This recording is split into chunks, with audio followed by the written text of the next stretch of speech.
এই কি অবস্থা, সবার কেমন আছো? আমি খুব এক্সাইটেড আজকে, কারণ অফিসিয়ালি আসলে চঞ্চল চৌধুরী তুফান সিনেমায় থাকছে। এই ব্যাপারটা কিন্তু খুবই ধামাকাদার। যারা ভিডিওটা দেখছো তাদের জন্য বলে রাখছি, একটা লাইক কমেন্ট শেয়ার করে ভিডিওটা সবার কাছে ছড়িয়ে দাও।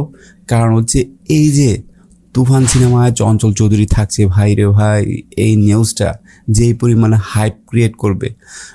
আমরা অন্য দেশের কথা বলতে পারি না, কিন্তু বাংলা ভাষাভাষী যারা চঞ্চলকে চেনে এবং শাকিব খানের যারা ভক্ত আছে, দুইটা কম্বো প্যাকেজ কিন্তু এবার একসাথে হতে যাচ্ছে।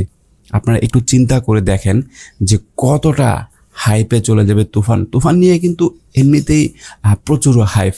রায়হান রাফির সাথে শাকিব খান এইটা যেভাবে বুম ব্লাস্ট করেছিল, আমার মনে হয় ঠিক একইভাবে এই নিউজটাও বুম ব্লাস্ট করবে। কারণ শাকিব খান এবং চঞ্চল চৌধুরী এই দুইটা মানে দুই ক্যাটাগরির অভিনেতা যখন একটা সিনেমায় থাকবে, আপনাকে বুঝে নিতে হবে আসলে কোন লেভেলে হতে যাচ্ছে এই সিনেমাটা এবং কতটুকু স্ক্রিপ্ট কতটা ভালো হলে চঞ্চল চৌধুরীর মতো একজন অভিনেতা একটা সিনেমাতে কি করে ইন করে। এবং এটার স্ক্রিপ্ট যদি যথাযথ না হয়, দেখেন একজন অভিনেতার কাছে কিন্তু সে কতক্ষণ অভিনয় করলো ওইটা ম্যাটার না, সে যতক্ষণই অভিনয় করুক না কেন, তার এই রোলটা কি পারফেক্ট কিনা, তার সাথে যায় কিনা, সে কি আসলে এই রোলের জন্যই কি শুধু সেই কিনা, এই ব্যাপারটা কিন্তু ম্যাটার করে। তো সেইখান থেকে যেদিন আসলে তুফান সিনেমায় চঞ্চল চৌধুরী শুনেছিলাম, আমার কাছে একটু খটকে লেগেছিল। আসলে কি এটা সম্ভব? যদি সম্ভব হয় তাহলে আপনি এইটাকে কিভাবে এক্সপ্লেন করবেন? শাকিব খানের সামনে যে সিনেমাগুলো মুক্তি পাবে, আমার মনে হয় প্রত্যেকটা সিনেমা এক একটা ইতিহাস সৃষ্টি করবে।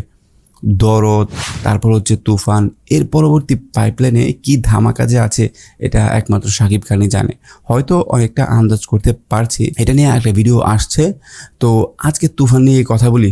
তুফানে ফাইট থেকে শুরু করে প্রত্যেকটা সিন এবং যেই ধরনের সিনেমাটোগ্রাফি আপনারা বলিউডে দেখেছেন এবং তামিলে দেখেছেন, তামিলের সিনেমাটোগ্রাফি কিন্তু এখন ফলো করছে বলিউড। যে লেভেলের সিনেমাটোগ্রাফি অথবা কোরিওগ্রাফ করে থাকে প্রত্যেকটা সিন টু বাই সিন, সেইখান থেকে কিন্তু এই ধারার ফর্মুলা আসলে এই তুফানে অনুসরণ করা হচ্ছে।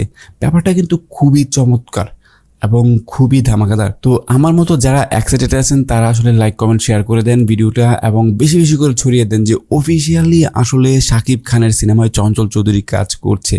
ব্যাপারটা কিন্তু বাংলা সিনেমার ইতিহাসে নতুন অধ্যায় সৃষ্টি করে দেবে। কলকাতার জিজু সেনগুপ্ত আসলে কাজ করবে এটাকে আমি এতটা প্রাধান্য দিচ্ছি না, কারণ জিজু সেনগুপ্ত ঠিক আছে অনেক লেয়ারে কাজ করে থাকে, কিন্তু তার থেকেও সবচেয়ে বড় প্রাপ্তি হচ্ছে, একজন বাংলাদেশি হিসেবে সবচেয়ে বড় প্রাপ্তি হচ্ছে এই যে চঞ্চল চৌধুরী তুফান সিনেমায় কাজ করছে। সত্যি ভাই আমি দারুণ উচ্ছ্বাসিত। তো কেমন লাগলো ভিডিওটা অবশ্যই কমেন্টস করে জানাবেন। ধন্যবাদ সবাইকে ভিডিওটি দেখার জন্য।